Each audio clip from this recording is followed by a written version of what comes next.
നമസ്കാരം, മീഡിയ ഗ്രാമത്തിലേക്ക് സ്വാഗതം.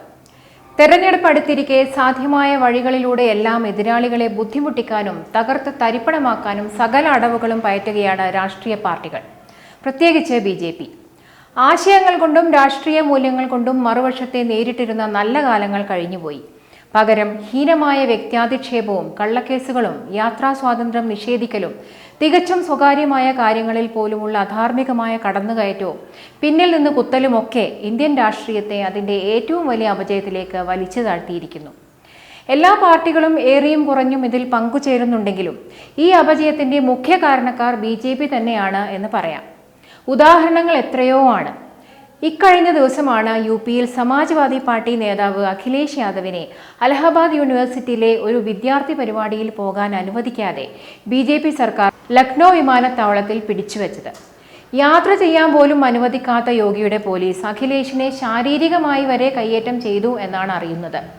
സ്വേച്ഛാധിപത്യത്തിന്റെ അങ്ങേയറ്റമായ ഈ നടപടിയെ ന്യായീകരിക്കാൻ പൊള്ളയായ ആ പതിവ് കാരണം തന്നെ യോഗി മുന്നോട്ട് വെച്ചു: ക്രമസമാധാന പ്രശ്നം. തൻ്റെ സ്വന്തം നാട്ടിൽ ഒരു വിദ്യാഭ്യാസ പരിപാടിയിൽ പങ്കെടുക്കുന്നതിൽ എന്ത് ക്രമസമാധാന പ്രശ്നമാണുള്ളതെന്ന അഖിലേഷിന്റെ ചോദ്യത്തിന് യോഗിക്ക് മറുപടിയില്ല. എന്തായാലും ഈ പ്രശ്നത്തിന്റെ പേരിൽ സമാജ്വാദി പ്രവർത്തകർ UPയിൽ വ്യാപകമായ പ്രതിഷേധത്തിലാണ്. ഇനി ആ ഒരു പ്രതിഷേധത്തെയും രാഷ്ട്രീയമായി ഉപയോഗിക്കാൻ യോഗി തുനിഞ്ഞിറങ്ങുമോ എന്നാണ് കണ്ടറിയാനുള്ളത്.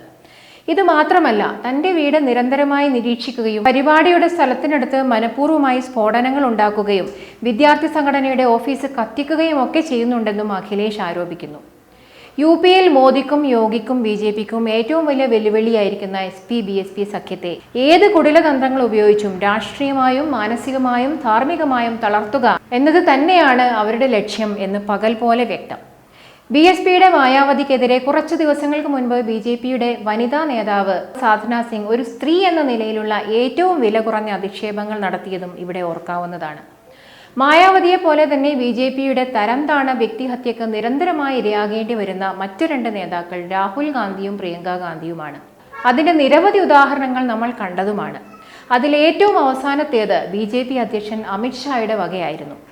ആങ്ങൾക്ക് കല്യാണമാവാത്തത് കൊണ്ടാണ് പെങ്ങളെ ഇറക്കിയതെന്നാണ് ഇന്നലെ പ്രിയങ്കയുടെ രാഷ്ട്രീയ പ്രവേശനത്തെ പരിഹസിച്ച് ഷാ പറഞ്ഞത്. കോൺഗ്രസിൽ നടക്കുന്നത് കുടുംബവാഴ്ചയാണെന്നും ആ പാരമ്പര്യം തുടരാൻ അവിവാഹിതനായ രാഹുലിന് കഴിയാത്തത് കൊണ്ടാണ് വിവാഹിതയായ പ്രിയങ്കയെ രംഗത്തിറക്കിയിരിക്കുന്നതെന്നുമായിരുന്നു ഷായുടെ കുത്തുവാക്കുകൾ. ഇത്രയും നിലവാരമില്ലായ്മ കാട്ടാൻ BJPക്കേ സാധിക്കൂ എന്നതാണ് സത്യം.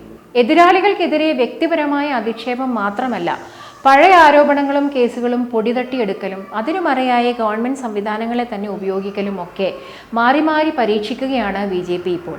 ഇത്തരം രാഷ്ട്രീയ കുതന്ത്രങ്ങൾ ജനങ്ങളും കാണുകയും മനസ്സിലാക്കുകയും ചെയ്യുന്നുണ്ട് എന്ന് BJP തിരിച്ചറിഞ്ഞാൽ നല്ലത്.